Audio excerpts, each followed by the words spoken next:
for one, we should stop freaking out about inflation. For the first time in decades, we're in the midst of a bona fide inflation scare. But recent numbers came in at 6.2%, the highest rate since 1990. And with government spending and the trillions in economic activity surging as the pandemic wanes, much of the world is beset by high demand for goods that have created the massive supply chain bottlenecks, with not enough ships and capacity at ports, leading up to the long delays and higher prices for almost everything. The $64,000 question, or should I say perhaps the $128,000 question, is whether this is a dramatic and dangerous new normal, or simply a hiccup as the world emerges from 18 months of the COVID-19 economy. No one knows for sure, of course, what the future holds, even as that doesn't stop many from proclaiming with certainty. But as we weigh the answers, a few things should guide us. Not much has changed structurally in the global economic system in the last 3 months. Our economic numbers are based, as they always are, on changes over the last year. And last year was epically problematic, with much of the world being in a lockdown, and finally the scars of the ravages of inflation in the 20th century has never fully healed. Now, today's sense memory of the inflation is connected to the rise of fascism and World War II going back to the 1930s and 40s, and then you have the roiling disorders of the world back in the 1970s. The result is that any hint of inflation triggers the equivalent of PTSD in the ranks of central banks, economists, and policymakers, and millions of middle class wage earners. For months, the response of the Biden administration and of the Federal Reserve has been about the inflation as basically being a temporary phenomenon, a sign of a demand of roaring back. The Treasurer Secretary Janet Yellen had said recently that I expect that next year many of the supply bottlenecks that we're experiencing now basically now in open up our economy will recede. But in recent weeks, that conviction has come under intense fire.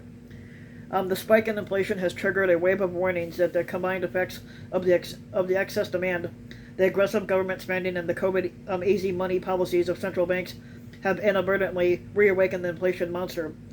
Former Treasury Secretary Larry Summers has been making the rounds, accusing the administration of inflation and complacency, and warning that the governments and banks worldwide need to start taking the inflation threat seriously.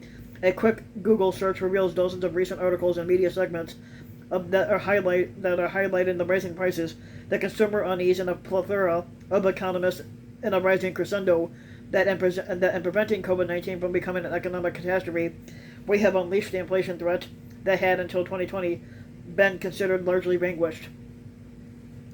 Now the line between an anomalous and a new normal is always fuzzy. But it is striking that the same people who balked at the idea that inflation might be a thing of the past, when there was no evidence of it between 2000 and 2020, are willing to sound the alarm of inflation just after a few months of high readings in 2021. Little or no inflation over the past 20 years was viewed by most economists and central banks as a conundrum. Even in the absence of any evidence, they were quick to warn that somewhere inflation was lurking nonetheless. But the Fed and every major central bank has had their primary charter of price stability, which is a banker speak for keeping inflation in check. Inflation may have been nowhere evident for years, but it didn't stop multiple institutions looking for it. So when numbers began rising this summer, it was easy enough to dust off old fears and proclaim that the long-feared demon had resurfaced. And never mind that inflation was rising at an annual pace off from the deeply depressed COVID-19 economy of 2020.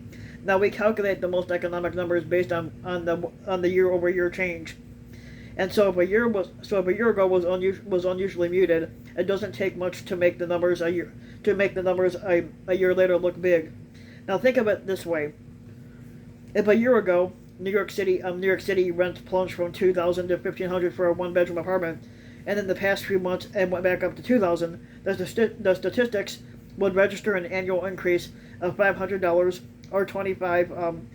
When in fact it was flat compared to its pre-COVID-19 level. Current inflation statistics, along with other numbers such as GDO growth, measure the change from a year ago. And a year ago we were still mired in partial lockdowns, on the COVID shit basically. Hold on. And basically we were still mired in a partial lockdown of COVID fear. Now the largest question is. Now, the larger question is whether something fundamental has changed in the global system. And yes, China has largely closed itself from foreign travelers and keeping its own citizens from venturing abroad, but goods and capital have continued to flow as before, and the recent surge in demand for physical goods is coming off a prolonged period where people everywhere were primarily buying things for home use. Now, the Pelotons and sweatpants and sourdough pans, the pent-up demand exploded in a world where efficiencies have meant very little slack capacity as a perfect recipe for bottlenecks and too much demand for too little supply as a perfect recipe for prices rising.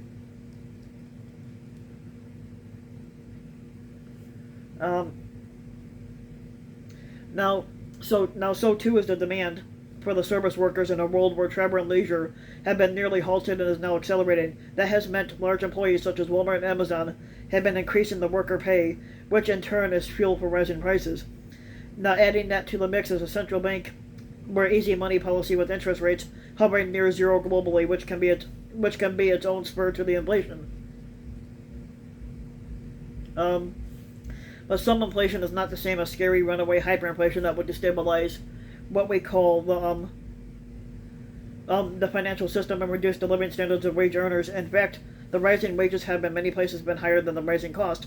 Take the recent hike of a $21 a month by the federal government in Medicare premiums, which is the largest dollar increase in history, and that got all the headlines because it spoke to inflation fears. But at the same time, however, the government announced that Social Security premium would increase about 6%, which more than covers the cost of the Medicare increases and still leave a healthy extra amount in people's pockets. Now, not all inflation erodes the lifestyle. Wages rising, Social Security increases, modest rises in interest rates can add to middle class savings and disposable income. For years, largely because of the proliferation of new technologies, prices have been dropping everywhere. Deflation and not inflation has been the dominant trend, and in terms of cost of services and many goods, that tech-fueled trend has not been altered. I'm looking for something too.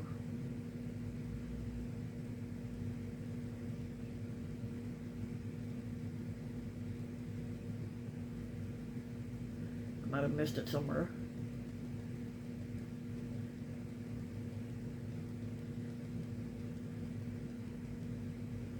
Looking for something that I must have missed.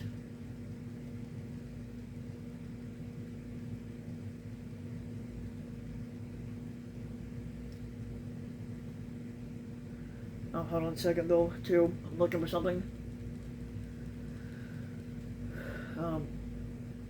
Here, I gotta hold on for a second.